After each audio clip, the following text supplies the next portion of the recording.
청자와 백자 사이 숨겨져 있었던 때론 담대하고 때론 질박하며 독특했던 우리의 도자기 분청사기.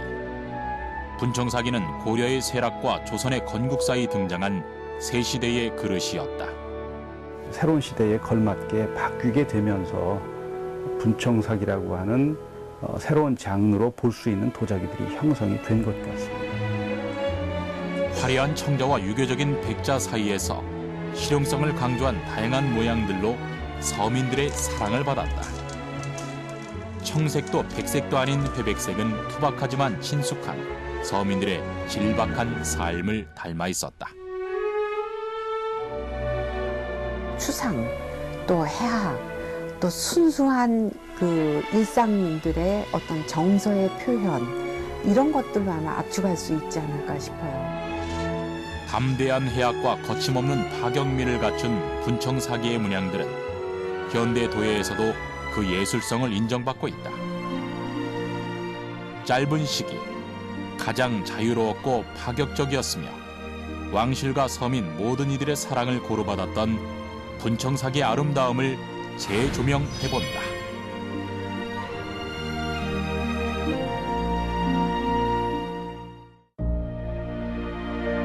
독특한 모양과 정형적이지 않은 무늬, 마치 현대 도예가의 작품처럼 보이는 이것은 바로 조선시대의 분청사기다.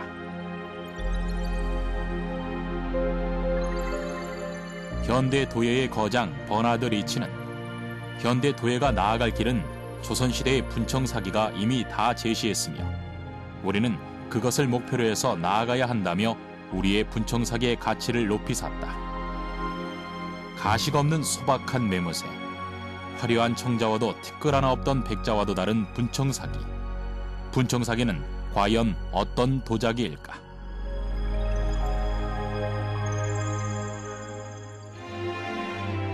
부산광역시 장안읍. 헬리콥터로 한참을 살펴야 볼 수 있을 만큼 넓은 땅. 수많은 분청사기 조각들이 발견된 곳. 바로 하장안 유적지다.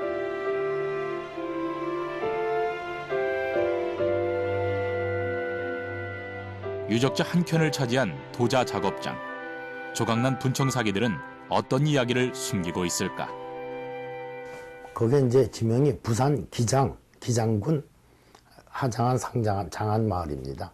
근데 그게 상장안 쪽은 울산에 조금 가깝고요. 그래서 거기서 나오는 건 관청에 납품하던 울산 장원고나 인수부가 나오는 데입니다. 그러니까 관청 납품 용가마가 있고. 부산박물관 주도하에 시작된 이 발굴 조사로 조선시대 분청자, 백자, 옹기에 이르는 다양한 도자기를 생산한 가마터들이 운영되었음을 알 수 있었다.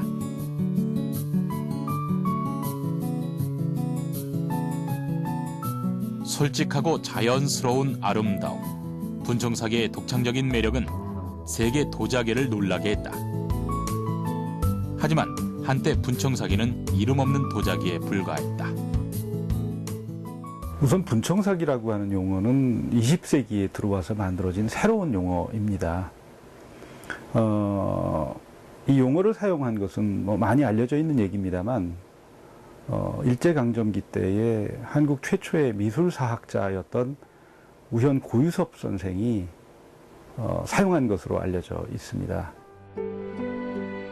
일제강점기 우리 미술을 처음으로 학문화한 고유섭 선생은 미시마란 이름으로 일본에서 사랑받던 우리 도자기에 분장회청사기란 우리 이름을 지어 붙였다. 분청사기의 등장을 이야기할 때 고려 청자 이야기를 빼놓을 수 없다.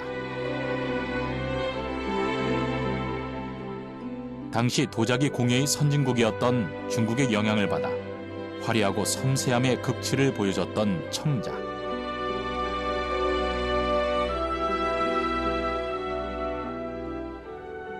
그때 우리가 형편이 몽고의 지배를 받고 경제가 차차 내리막길 가고, 그러니까 차차 백성들이 쓰는 또는 일반 사람이 쓰는 도자기가 질이 나빠진단 말이죠. 14세기 고려는 원나라의 지배를 받으며 경제가 기울어지자 도자 산업도 내리막길을 걷게 된다.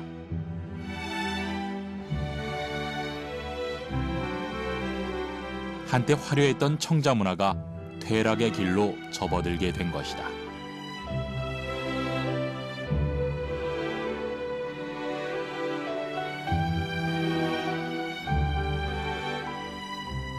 국가의 기강이 문란해지면서 청자를 제작하는 감독 관리 기능이 약화되면서 청저가 쇠퇴해지고 거기에서 완전히 쇠퇴했을 것만 같았지만 거기서 다시 조선이라는 새로운 국가가 성립이 되고 새로운 시대에 들어와서 도자기의 표면을 장식하는 방식이나 또는 그것을 그 안에 들어가는 내용물의 소재들이 새로운 시대에 걸맞게 바뀌게 되면서 분청삭이라고 하는 새로운 장르로 볼 수 있는 도자기들이 형성이 된 것 같습니다.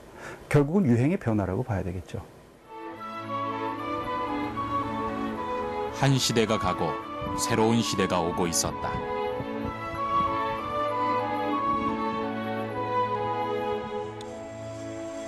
청자의 유행이 사그라들며 새 시대의 그릇이 본격적으로 등장한다.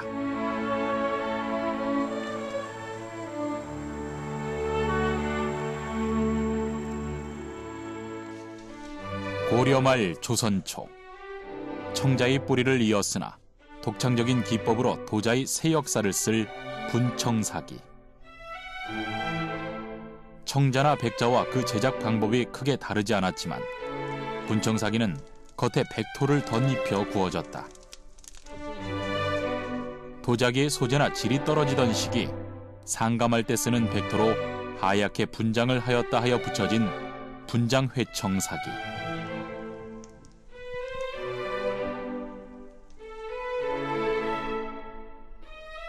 이 오묘한 회백색의 빛깔이 바로 분청사기의 색이다.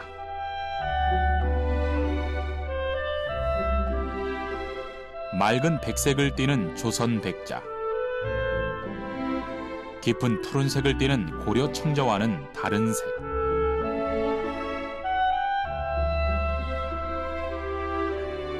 투박하지만 오묘한 자연의 색, 회청색을 띤 우리만의 독창적 자기.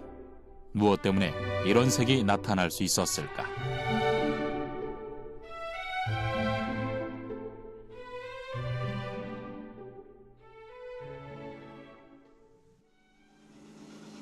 비밀은 도자기의 원료인 태토, 바로 흙이다. 분청사기를 만드는 분청토에는 옹기토, 점토, 규석, 황토 등 다양한 성분들이 포함되어 있다. 이 흙을 볼밀기에 넣고 다양한 원토와 물을 섞어 곱게 간다.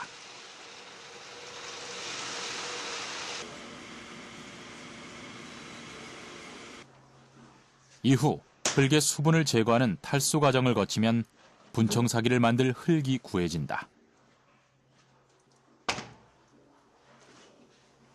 고려시대 말에 상감청자가 조금 이렇게 그 여러 가지 그 기법이라든가 아니면 질이 흐트러지면서 이렇게 많은 불순물이 들어가기 시작하거든요.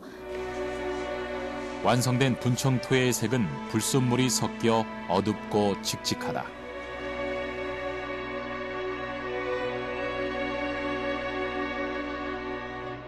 나라가 바뀌는 혼란의 시대. 분청자는 시대를 고스란히 담아냈다. 불안정한 흙을 품어 오히려 깊고 매혹적인 회청색을 나타냈다. 자연을 닮은 오묘한 회청색. 그 색의 비밀을 밝히기 위해 한국 세라믹 기술원을 찾았다. 분청자의 흙은 청자와 백자를 만드는 흙과 무엇이 다른 걸까?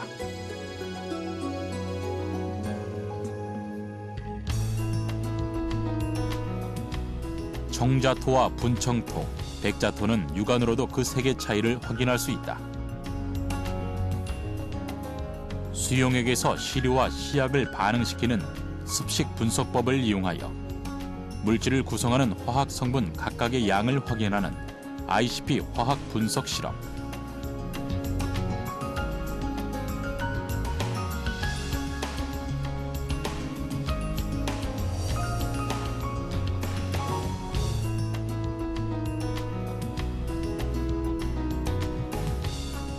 실험을 통해 벽을 구성하는 성분들을 밝혀낼 수 있었다. 주로 산화철이 1% 미만 태토에 포함되어 있을 때는 주로 백색 계열로 가게 됩니다. 그리고 산화철이 2에서 4% 정도 포함되어 있을 때는 황색 또는 적색 계통의 색상을 표현하고 있습니다. 주로 분청은 저희들이 시험 분석한 결과를 통계적으로 처리를 해보면 주로 3%에서 4% 사이에서 산화철이 포함되어 있는 것으로 조사되었습니다. 분청토에는 약 3에서 4%의 산화철이 포함되어 있는데 이는 청자토보다는 낮고 백자보다는 높은 수치다.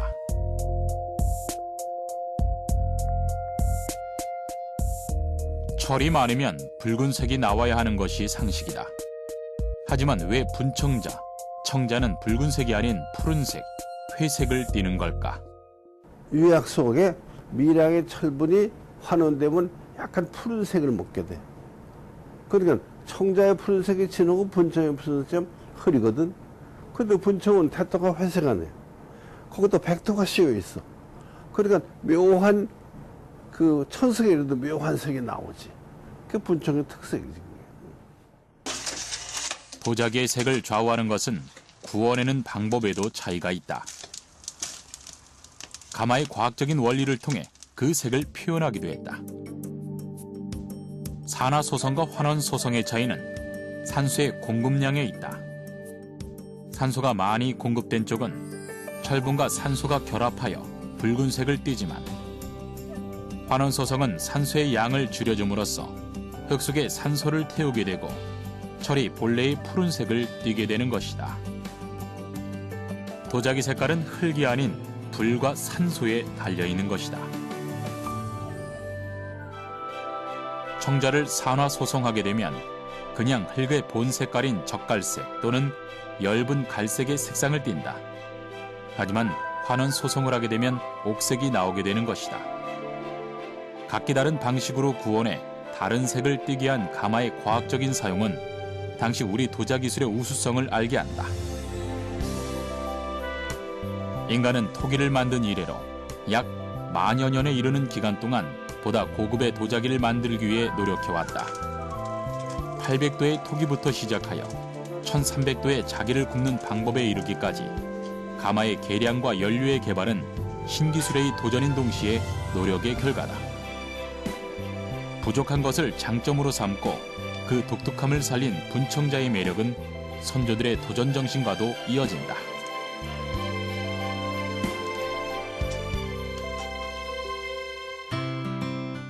광주광역시 충효동 묘지. 사적 제141호로 지정된 이곳은 가치 있는 유물들이 많이 발굴된 가마터다.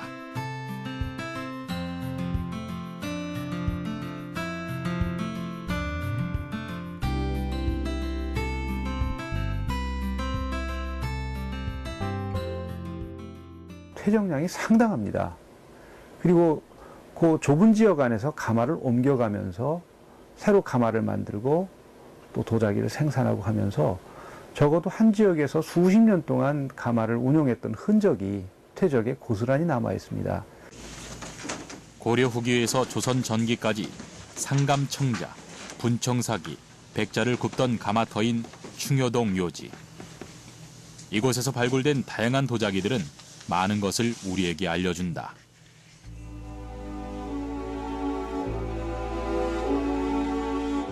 가마터 퇴적층 상층에서 발견된 귀얄 문병.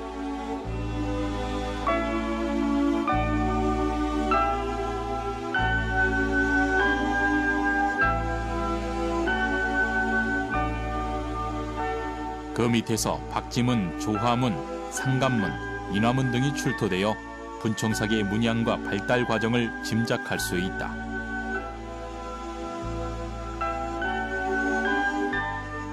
이곳에서는 국내 최초로 한글 명문인 어존이 새겨진 귀얄 무늬 마상배가 출토되었다. 이는 무엇을 의미하는 것일까? 어존이라고 한다면 왕께 바치는 그릇이라는 뜻입니다. 그걸 한글로 분명하게 쓰여져 있는데요.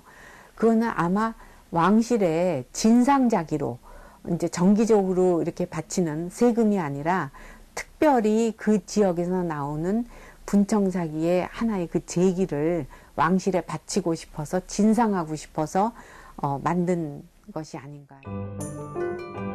하지만 분청사기에 새겨진 글씨는 어좀만은 아니었다. 또 다른 글씨가 쓰여진 다양한 분청사기의 파편들은 전국 곳곳 여러 곳의 가마터에서 발굴되었다.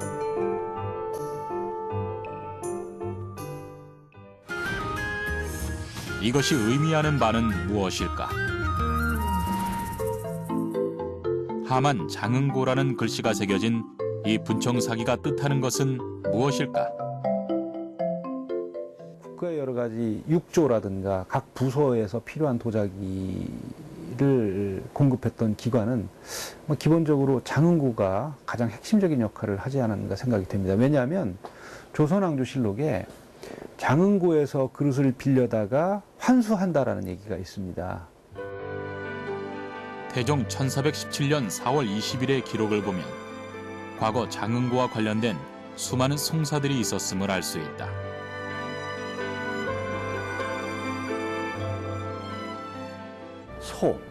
소가 이제 그 장인들의 집단의 소가.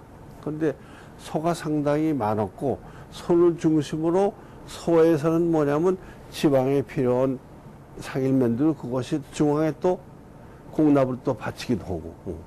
분청사기 같은 경우도 백제와 똑같이 왕실에서 사용을 했어요. 그래서 세종 임금의 맏따님인 정소공주라든지 성종의 형님인 월산대군이라든지 이런 분들의 태양아리에 분청사기가 전해옵니다. 왕족의 태를 담은 태양아리로 사용된 분청사기.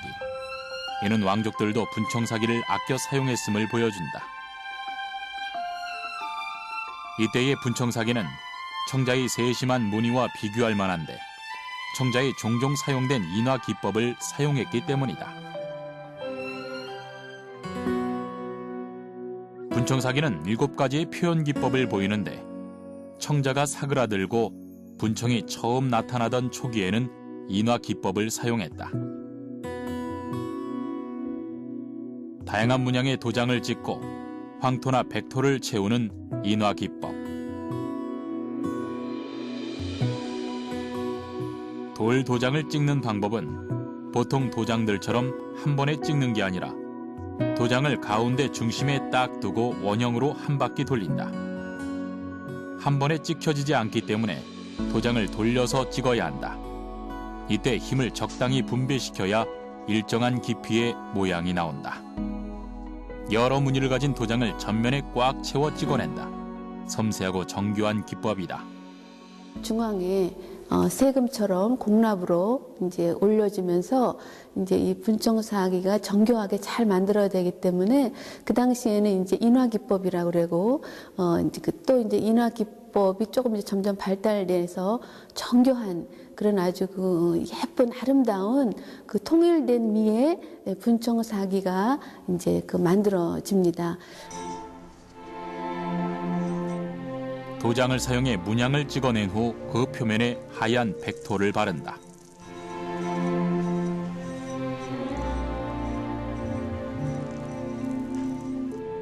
초기의 분청자기가 이렇게 통일된 디자인을 가지게 된 이유는 무엇일까?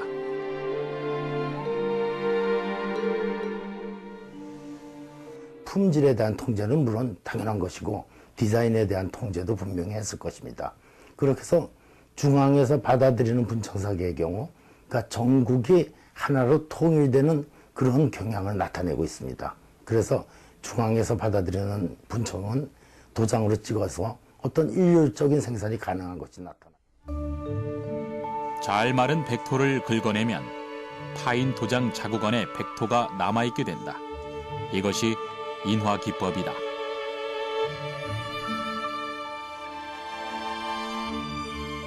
공납 도자기였던 분청사기 때문에 관리가 필요했고 인화 기법 같은 통일된 디자인이 선호된 것이다. 때문에 가마터에서는 인화 기법의 분청사기들이 다수 발견된다.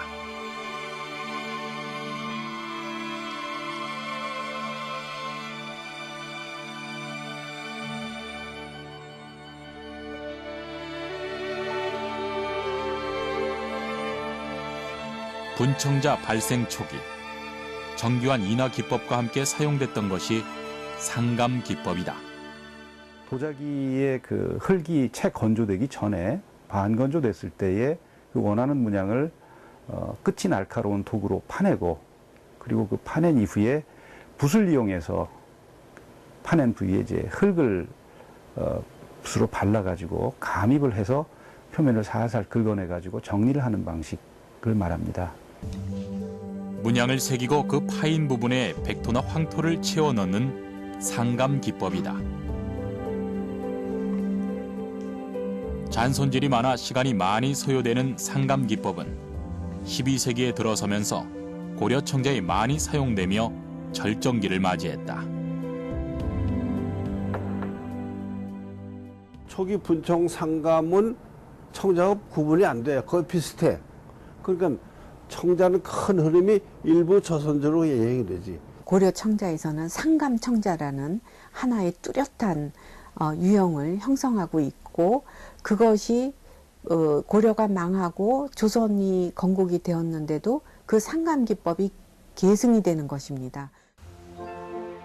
잘못하면 문양이 녹아서 유약에 흡수되고, 반대로 유면의 빅렬, 즉 갈라진 얼음의 금 모양의 무늬가 너무 많이 생기거나 터지는 경우가 있어서 역대로 도자기에 상감한 예는 거의 없었다.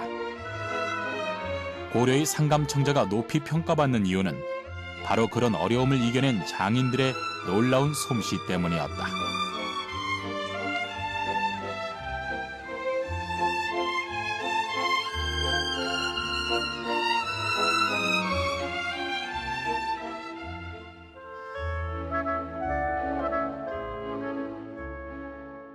솜씨가 좋은 도공이라면 제대로 원하는 문양을 구현해내겠지만은, 그렇지 못한 도공이 같은 문양을 묘사했을 때에는 형편없이 묘사할 수도 있습니다. 바로 수작업이 전제가 되는 그러한 기법이기 때문에 따라서 가마마다의 그 솜씨 편차는 상당했을 거라고 생각이 됩니다. 창조는 모방에서 시작된다. 하지만 발전하기 시작하면 각자의 개성을 가지게 된다. 분청자계의 시작은 청자의 기술을 답습했지만, 당시 중국의 청자 문화를 답습하지 않고 자주적인 도자를 만들기 위한 노력이 계속되었다. 이는 당시 나라의 분위기와 상통된다. 중국의 지배에서 벗어나 우리만의 문화와 역사를 만들기 시작했다.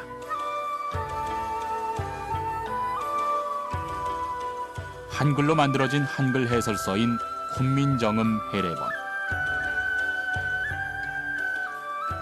그리고 우리 실정에 맞게 제작한 우리나라 최초의 역법서 칠정산의 등장이 그것이다. 그런 노력은 분청사기의 표현 기법에도 나타났다. 청자의 유물인 인화 상감을 버리고 다른 기법에 도전하기 시작했다. 경기도 광주에 관료가 생기면서 이제 분청이 지방에서 이제 만들어지고 대부분은 이제 경기도 광주에 있는 것이 이제 중앙으로 이제 올라가기 때문에 이 지방에 있는 자기소들은 굉장히 자유로운 그런 제작을 하게 되면서 자유 제작, 도공들은 분청사기의 다양한 표현 시도를 하기 시작했다. 천편일률적인 도자기에 개성이 담기고 마음이 담겼다. 분청만이 가지는 대담한 예술성이 드러나기 시작한 것이다.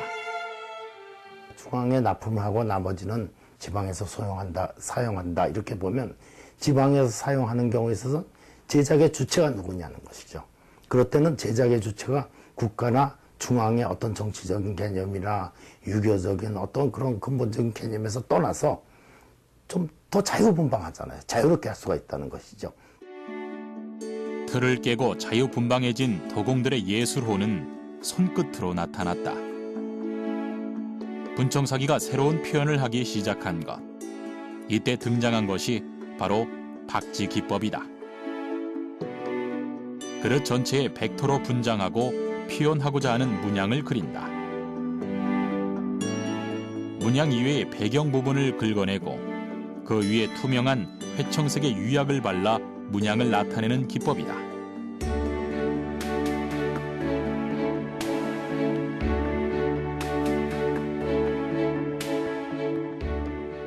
원하는 문양의 여백에 해당이 되는 흰 흙들을 제거해냄으로 해서 문양 부분이 돌출되도록, 그리고 깎여나간 부분은 도자기의 흙, 즉 태토가 그대로 노출이 되는 이 문양의 대비 효과를 극대화시킨 방법이라고 할 수가 있겠습니다.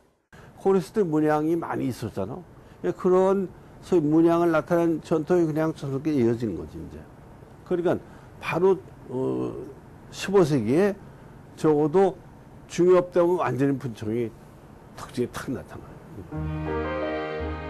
분청사기 표면에 백토 분장한 후 문양을 조각칼로 오목새김하는 조화기법. 자유분방한 기하학적 문양과 강하고 빠른 오목새김선 등이 어울려 분청사기만이 지니는 독특한 멋을 나타냈다. 손의 운동감이라든지 아주 파격적인 그런 강한 힘이라든지 이런 것이 아주 노골적으로 나타나게 되죠. 장식된 문양들은 하얀 캔버스 위에 강하게 내리그은 필선처럼 회화적인 느낌을 준다.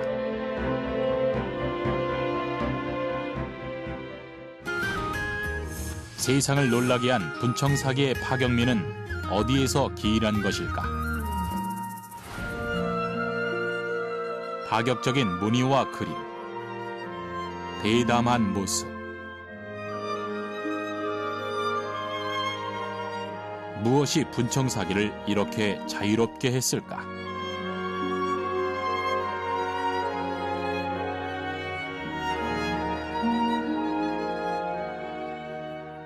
고려 시대 같은 경우에는 왕과 특수한 귀족 관료 계층만이 청자를 사용할 수가 있었어요. 그러나 조선 시대가 되면 왕에서부터 일반 백성과 서민에 이르기까지 관료 계층은 물론이고 누구나 다 백자나 분청사기를 사용할 수가 있었습니다.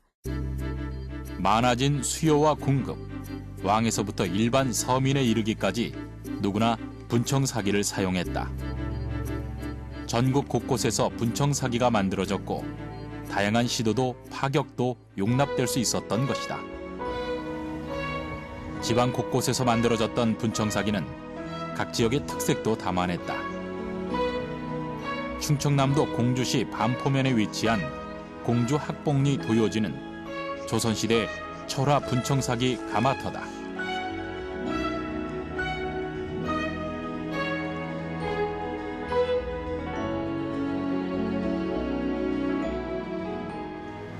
일제강점기 때부터 일본인들에게 굉장히 중요한 도자기 가마로 인식이 됐습니다. 그래서 이미 일제강점기 때부터 수많은 도굴과 파편 수집이 이루어졌죠.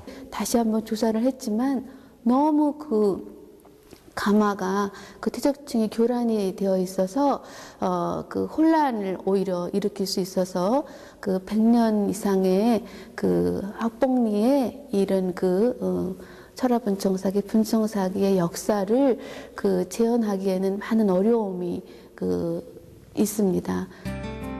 무분별한 일본의 가마터 발굴로 손상되어 버린 학봉리 도요지.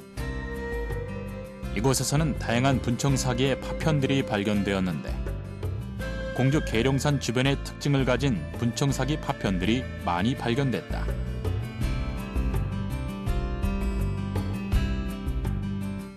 그중 계룡산 지역에서만 발견되는 독특한 분청사기들이 있었다.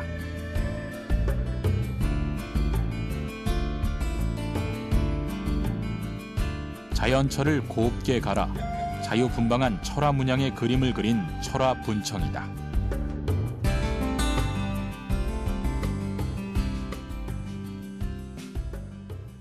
철화 분청이 전체 가마에서 출토한 그 파편의 한 20분의 1 정도를 차지해요. 굉장히 많은 분량인데요.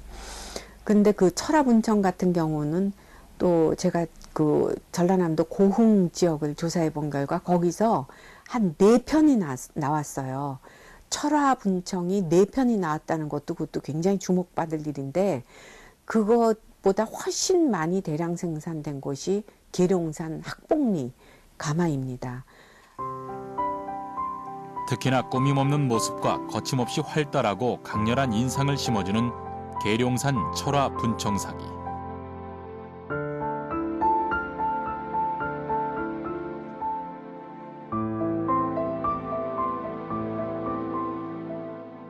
다른 기법과는 다르게 철화 기법의 경우에는 붓을 이용해서 안료로 그린다라고 하는 색다른 점이 차이가 있습니다. 그래서 붓에 의한 활달한 그 그림들을 그려내는 그러한 결과물들이 도자기 표면에서 관찰이 되는 것이죠. 황토와 철분이 많은 안료로 문양을 그리는 철화 기법. 검붉고 거칠은 태토로 추상적이며 익살스러운 그림을 그려낸다. 힘찬 필력의 일필휘지. 철화 분청사기의 대다수가 이름 없는 사기장들의 손으로 만들어져 민중 예술의 생기와 익살이 넘친다. 거친 듯하면서도 선량한 아름다움. 대담한 묘사와 생략을 즐겼기 때문에 문양의 주제나 표현에 아무런 제약이 없었다. 비판을 의식하지 않은 대담하게 생략한 단추상의 그림. 소박하고 담백하며 활력이 넘치는 우리 민족의 미의식을 철화 분청사기는 효과적으로 나타냈다.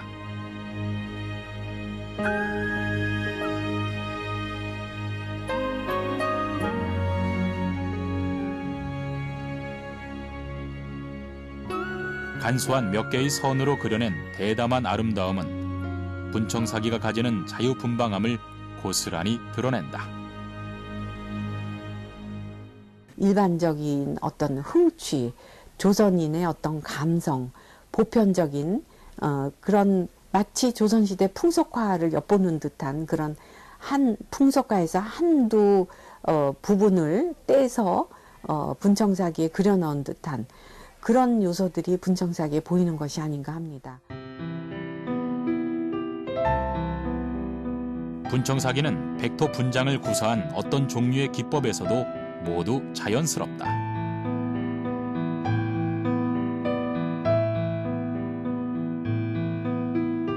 이러한 자연미는 담담한 회청색의 인위적인 디자인이나 무늬의 구도를 계획하지 않고도 절로 아름다웠다.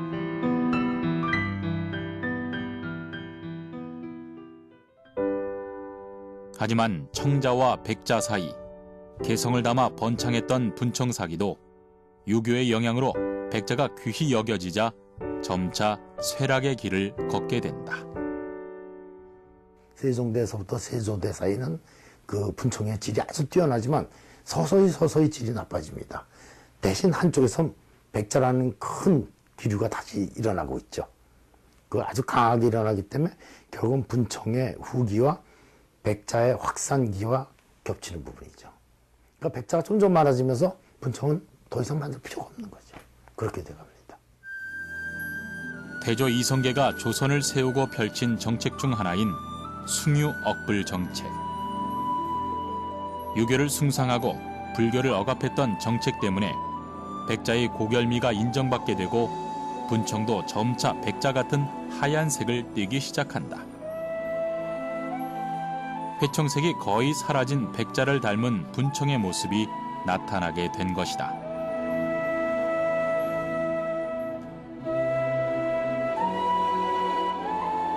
그래서 나타난 기법이 귀얄 기법이다. 자기의 태토에 굵은 붓으로 흰 흙을 바르고 그 자국을 그대로 남겨서 장식으로 삼았다. 백토를 표면에 바른다고 하는 것은 도자기의 표면을 하얗게 보이려고 하는 의도, 그리고 무언가를 가공을 해서 장식성을 덧입힌다고 하는 그 결과를 의도한 것이죠. 그런데 귀알이라는 것은 가장 손쉬운 방법입니다. 귀알은 풀이나 옷을 칠할 때에 쓰는 솔의 일종이다. 식물 줄기를 이용해 만든 귀알을 거칠게 휘둘러 도자기에 백토를 바르면 그 붓의 모양이 거친 질감이 그대로 도자기에 남는다. 가장 단순하고 쉽지만 그 단순함의 미학이 놀라울 정도다.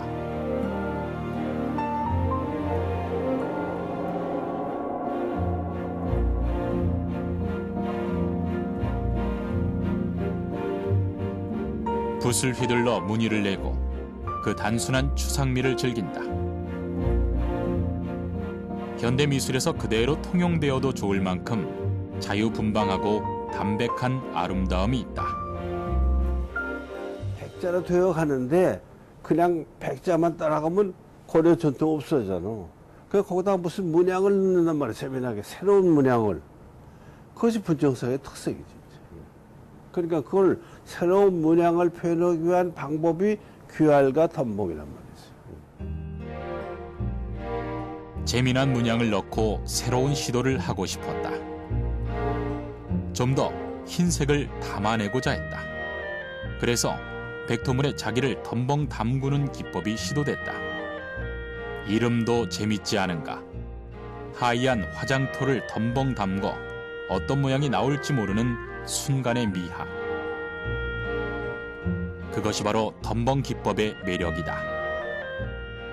끈끈한 백토물에다가 도자기에 굽을 붙들고 풍덩 담궜다가 도자기의 타투가 백토를 빨아들이는 시간을 어느 정도 준 다음에 꺼내서 말려가지고 구워서 완성하는 그러한 방법입니다. 덤벙 기법은 보통 귀알 기법을 활용해서 도자기의 표면을 하얗게 칠하는 것과는 다르게 굉장히 두꺼운 백토가 발려져 있죠. 분청사기 각각의 기법들은 시대성과 지역성을 강하게 보여준다. 분청자가 거의 사라지는 무렵 발생한 덤벙 기법은 과감하고 단순했으며 백자에 가깝되 자유분방한 아름다움을 추구했다.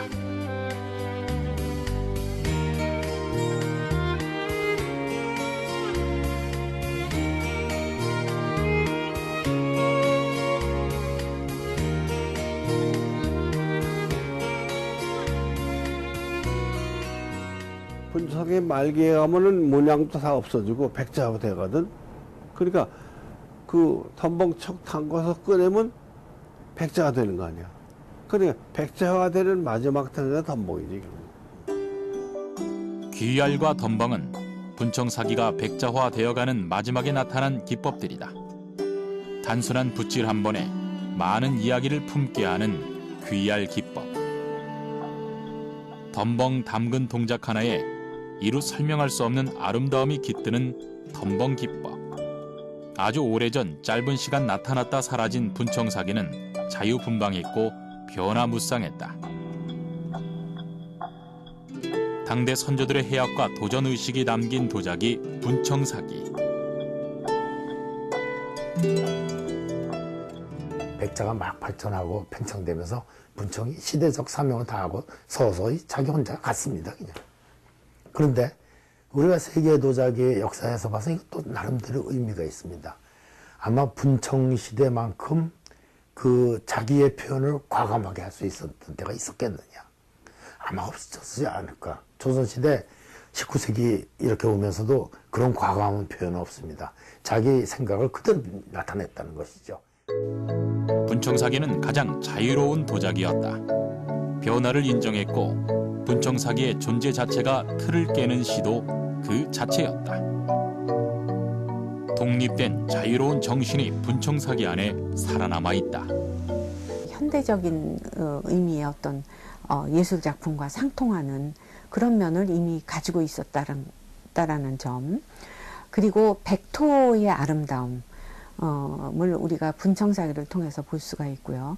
틀에 매이지 않은 결과물들을 보여주고 있다는 점에서 분청사기가 갖고 있는 양식적, 조형적 특징은 아마 백자나 청자하고는 분명히 다르다고 할 것입니다. 그래서 이 분청사기가 갖고 있는 개방성, 자유스러움 이러한 것이 현대적 의미에서 볼 때에 도자기를 사랑하는 현대인들한테 오히려 많은 호감을 주는 것이라고 생각이 됩니다. 정해진 규범을 벗어나 감성과 느낌을 마음껏 표현해내었던 분청사기의 시대. 우리 선조들은 자유로웠고 행복했으며 세상과 사람과 가까웠다. 대담하고 자유분방했던 분청의 역사와 이야기 속에는 새로운 것을 갈망했던 우리 선조들의 뜨거운 예술혼이 살아있다. 청자와 백자 사이 가려져 있던 분청사기의 재조명. 그 속에서 틀을 깨고 약진하던 우리 민족의 뜨거운 가슴을 만날 수 있을 것이다.